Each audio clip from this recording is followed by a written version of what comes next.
देखें, जहां तक अटैक्स की बात करें तो आई थिंक इंटेंसिटी में कमी आई है आयतुल्लाह मुस्तफा खामनेई के इलेक्ट होने के बाद। और ईरान की आई थिंक उनके इलेक्शन के अनाउंसमेंट के बाद ही आपने देखा कि मिसाइल्स जो है, next salvo of missiles release किया गया। और दूसरे जो अमेरिकन एसेट्स हैं रीजन के अंदर, मिडिल ईस्टर्न कंट्रीज में, वहां पे जो है वो रिफाइनरीज के ऊपर आपने देखा कि डैमेज हुआ है। तो मुझे लगता है कि ये एक सिग्नल है कि आगे आपके अगली अगली बात को भी कनेक्ट कर दूं कि मुस्तफा खामनाई जो इलेक्ट हुए हैं, तो आई थिंक एक हम्म। न्यू वेव ऑफ कॉन्फिडेंस हमें नजर भी आ रहा है और डिसीजन मेकिंग हमें नजर भी आ रही है। एंड ऑब्वियसली जंग मुझे नजर नहीं आती स्टेज पे कि ये कम होगी। यहाँ पे जो लोग नेगोशिएशन की भी बात करें कि आयतुल्लाह मुस्तफा खामनाई नेगोशिएट करेंगे, तो आई थिंक कि मुझे नहीं लगता कि ऐसा अभी होगा। और आपको क्या लगता है मुश्तबा खामनाई साहब की तैनाती से, जो कि यूनानिमस कहा जा रहा है कि मुतफ़िका फ़ैसला था मजलिस ख़बरगान का, उसके बाद क्या पैगाम अमेरिका को दिया गया? क्योंकि प्रेसिडेंट ट्रंप ने इसके ऊपर कोई कमेंट तो नहीं किया।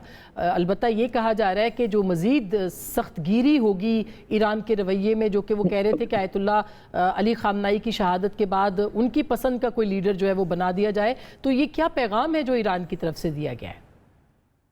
ये ट्रम्प साहब, मैं कल किसी से बात कर रहा था और आवाम आम इंसान से मैंने कहा क्या हुआ, कह रहा है ये जो ट्रम्प कह रहा था ना कि इनको नहीं लाना, देखो हम्म। ले आए। मैंने कहा था कि तुमने कहा नहीं लेके आओ, हम जिद में लेके आएंगे।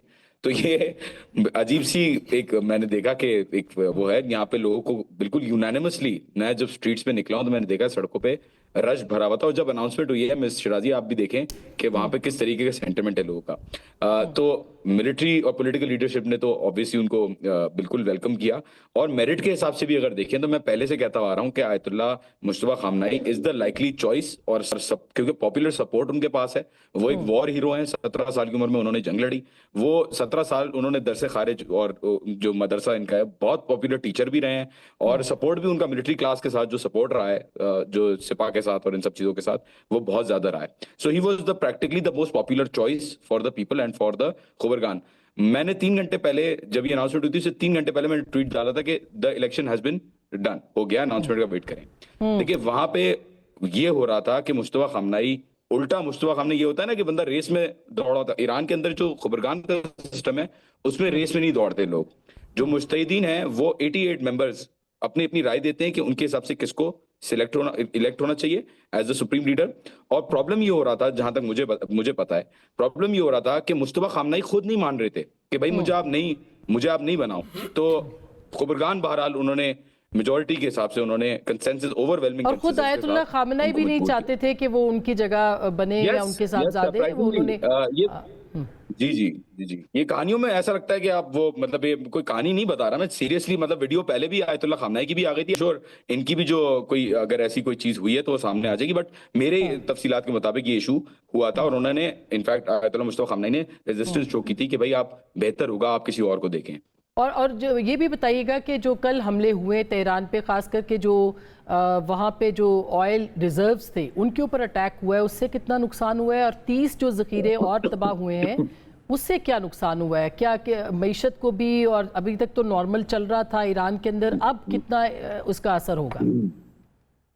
मिश्रा जी देखें, मेरी अभी तक मेरा गला खराब है। मैं धुआं इतना था पूरे तेहरान के अंदर कि हम तो यहाँ से बैठे हुए बता रहे हैं, ईरान से सब बता रहे हैं, CNN, रशिया टुडे, सब लोग बता रहे हैं कि मतलब कैसे हालात हैं। इसराइल से बहरहाल नहीं पता क्या हो रहा है। तो यहाँ पे ब्लैक स्मोक पूरा जो है तेहरान के ऊपर एक साया, काले बादल का साया भी छाया हुआ था। बारिश जो हुई, आप देखेंगी कि बारिश के अंदर काली, वो जो पानी जो गिर रहा है उसके अंदर कालक है, क्रूड क्रूड की जो है वो ब्लैकनेस, बाकायदा स्टिकीनेस फील हो रही है। और इतनी सबकी, मेरी भी तबीयत खराब थी, मेरी फैमिली की भी, मेरी बेटी का सांस का भी थोड़ा सा प्रॉब्लम चल रहा था। अगर शुक्र है बाद में बारिश हो गई तो ये इशू रिजॉल्व हो गया। लेकिन कोई इसमें दो राय नहीं है, बहुत खतरनाक हमला था। और दो जो ना सिर्फ रिफाइनरीज के ऊपर और डिपोज के ऊपर मारा, जो डिसैलिनेशन के प्लांट के ऊपर जो उन्होंने हमला किया था, वो भी बहुत खतरनाक था। और जिसकी वजह से 30 विलेजेस के अंदर पानी जो है वो अफेक्ट हुआ है। और जज्बा क्या है इस वक्त लड़ने का? कोई मतलब का वहाँ पे स्ट्रीट्स में लोग क्या कह रहे हैं? जाहिर है कि एक जंग है जो कि पता नहीं कब तक चलेगी, कितनी चलेगी। वहाँ पे लोगों का सेंटिमेंट क्या है?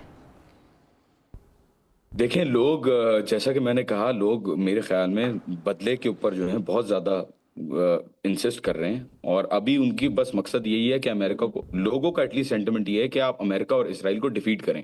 जबकि मुझे जो मतलब फीलिंग आ रही है, जाहिर है क्योंकि एक नया सुप्रीम लीडर आना है इस पोजीशन के अंदर, तो एक न्यू वेव ऑफ कॉन्फिडेंस भी लोगों को मिला है कि अब ये जो मुस्तफा खामनेई आए हैं, ये बदला लेंगे आके, या वो अटैक करेंगे अमेरिका को, वो इसराइल को जो है वो रिटेलिएट करेंगे स्ट्रेटेजिकली और टैक्टिकली, जिस तरीके से वो चाहें। तो आई थिंक सेंटिमेंट और कॉन्फिडेंस लोगों का बड़ा है in terms of engaging with war rather than going away from war, क्योंकि डीमोरलाइज करने की कोशिश भी की जा रही थी ईरानियंस को। जॉन, आप हमारे साथ रहिए, मुझे पता है आपके यहाँ तारीख का वक्त है, लेकिन दोबारा भी हम आपके साथ कनेक्ट करेंगे। खालिद चिश्ती साहब और हमारे जो दीगर मेहमान हैं उनसे हम बात करते हैं इतनी देर में। खालिद चिश्ती साहब, आप क्या देख रहे हैं, कितनी अहम ये मरहले में जंग दाखिल हो गई है, और नज़र क्या आ रहा है आपको रीजन के अंदर, ख़ास करके ईरान की जो इस वक्त पावर है वो कितनी उन्होंने इस्तेमाल की है, कितनी वो इस्तेमाल कर सकते हैं, क्या नुकसानात हुए हैं, क्या नुकसानात हो सकते हैं, कुछ आपका तबसरा चाहिए। बहुत शुक्रिया मिस आसमा, आपने इनवाइट किया। देखिए, ईरान के पास जो कैपेबिलिटी है वो रिपोर्टेडली है, क्योंकि ईरान खुद तो अनाउंस नहीं कर रहा।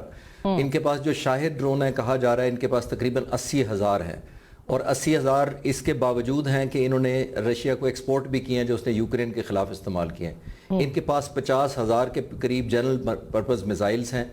इनमें से 10,000 जो हैं वो बैलिस्टिक और क्रूज मिसाइल हैं, जो रिसोर्सेज बताते हैं, जिसका मतलब है कि बहुत अबंडेंस है इनके पास वेपन्स की। और ख़ास तौर पर जो शाहिद ड्रोन है वो 10,000 से 20,000 डॉलर तक है, जो कि ऑब्वियसली इन्होंने फायर किया भी मिडल ईस्ट के मुल्कों पर, और वहाँ से पैट्रियट चलवा दिए।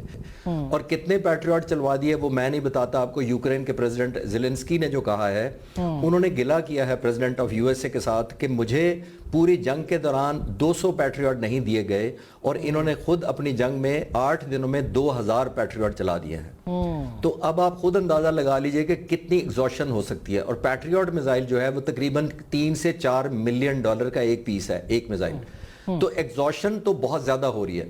जो ईरान की स्ट्रैटेजी है वो बहुत जबरदस्त है। बाकी मुल्कों पर मैं बाद में अर्ज करता हूं। देखिए, ईरान की स्ट्रैटेजी बड़ी क्लियर है। एक, prohibitive and most painful cause करना, जो उन्होंने मिडिल ईस्ट को भी कर दी है, जो इसराइल को भी कर रहे हैं अपनी कैपेसिटी के हिसाब से। मैं रिलेटिव टर्म में बात कर रहा हूं, मैं अमेरिका इसराइल वाली ऑप्शन नहीं कह रहा। जो इनके पास कैपेसिटी है, आई थिंक एक पेनफुल प्रोहिबिटिव कॉस्ट इंपोज करें, नंबर 1। नंबर 2, इनका ऑब्लिगेशन है टू सर्वाइव एंड सस्टेन। वो कर रहे हैं, ठीक है। ये जो ऑयल रिफाइनरीज तबाह करेंगे या स्टोरेज पर करेंगे या स्पोर्ट्स स्टेडियम को मार देंगे, वो तो जाहिर है उनके रोकने के बस में नहीं है। और तीसरा और मोस्ट इंपॉर्टेंट ये है कि ये बुनियादी तौर पर इन्होंने एक जज्बा, अपना जो विल टू फाइट है उसको नहीं गिरने देना, यानी रिजॉल्व बड़ा इंपॉर्टेंट है। और रिजॉल्व, जो जॉन साहब भी कह रहे थे कि रिजॉल्व तो उन्होंने नया लीडर चुन के, उसी लीडर को चुन के जिसको अमेरिका नहीं चाहता था, एक मैसेज भेज दिया है कि हम हर वो चीज करेंगे जो हमें सूट करेगी, हम वो बिल्कुल नहीं करेंगे जो आपको सूट करेगी। मैं एक मिसाल दे देता हूं। देखिए, हार्मोज, स्टेट ऑफ हार्मोज जब से बंद है, अमेरिका इतनी बड़ी सुपर पावर होकर, प्रेसिडेंट ट्रंप इतनी दफा कह चुके हैं, उन्होंने कहा हम इंश्योरेंस भी देंगे, हम आपको मिलिट्री एस्कॉर्ट भी देंगे। लेकिन आप देख लें, आया तेल गुजर रहा है, तकरीबन 3 से 4 हजार शिप एंकरेज किए बैठे इंतजार कर रहे हैं। अमेरिकन प्रेसिडेंट की अश्योरेंस को भी नहीं मान रहे। दुनिया में सबसे ताकतवर आदमी है, उसकी डिग्री और कॉन्फिडेंस देख लें कि वो नहीं बिक रहा, यू समझे। तो जब ये नहीं हो रहा, तो नेवल टर्म में 2 टर्म्स यूज की जाती हैं थोड़ी सी टेक्निकल, लेकिन मैं सिंपल कर देता हूं। एक होता है सी डिनायल और एक होता है सी कंट्रोल। सी डिनायल होता है कि ना हम खेलेंगे ना आपको खेलने देंगे। सी कंट्रोल होता है कि हमारे पास कंट्रोल है, हमारी मर्जी से कोई आएगा, हमारी मर्जी से जाएगा। अब आप देख लें, सी कंट्रोल जो हायर डिग्री है वो तो ईरान के पास है। वो कह रहे हैं हम जिसको जाने देंगे वो जाएगा, जिसको नहीं चाह रहे वो नहीं जाएगा।